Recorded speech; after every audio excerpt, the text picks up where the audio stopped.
Hey guys, welcome back to Notcast. Today I'll be replacing my factory radio with an aftermarket screen. So my friend has been amazing enough to give this on my birthday, and I'm quite excited to see how it will look on my car. So this goes in with a special kind of a bracket. So I've got this bracket that I got on Amazon.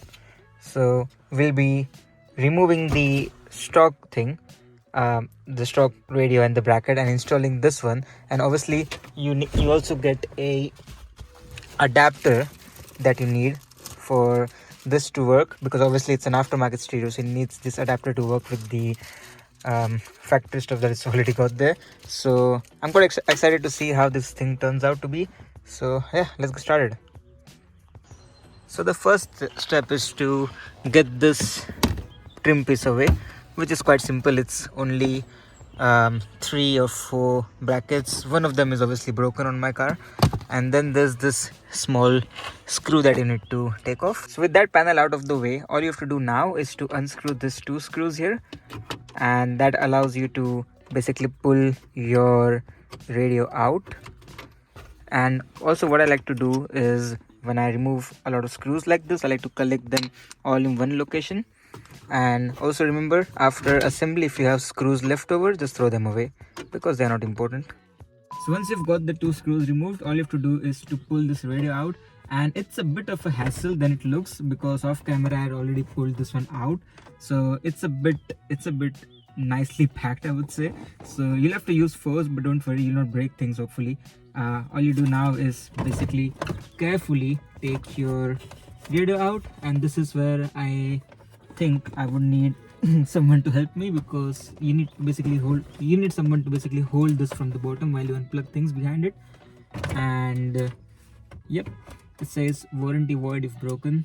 I mean, this car is 15 years old, and yeah, I'll start taking things out now. Alright, so I took this one out off camera because there are 2 very annoying attachments, cables that connect onto the behind of this factory radio. So one of them is for your parking light, and one of them is for your passenger seat belt, which you obviously can't see. And then it's pretty straightforward. You pop this one out, which comes out like a click, and that goes on to your new one, and it just goes straight in. You push it and fit. Yep, that's it. That's your parking light. Now I will just have to take the connections out from the old radio, and pretty much good to go.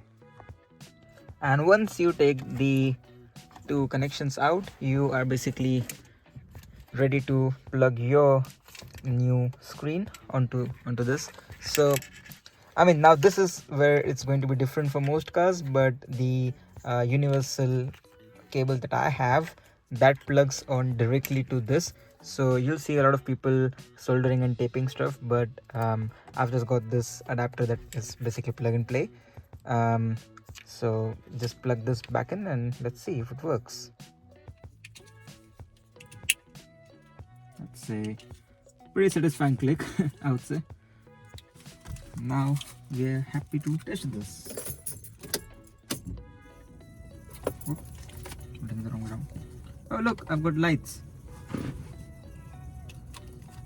Android.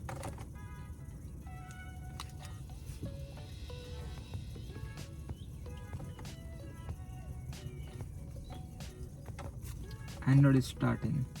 That's nice.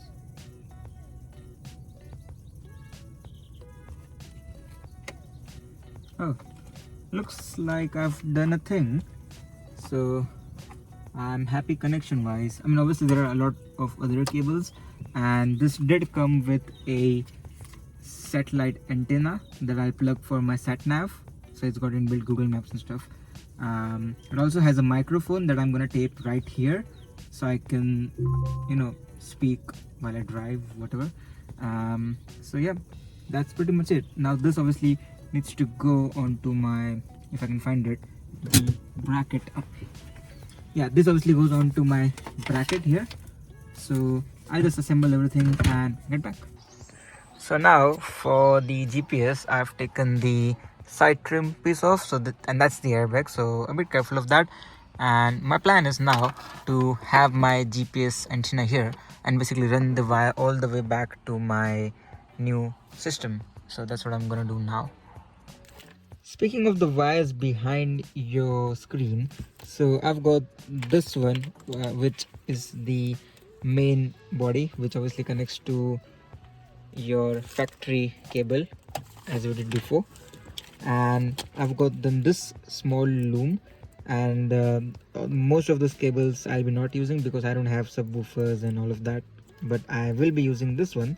This connects to the mic, so the one I have, the kit I have, came with the mic.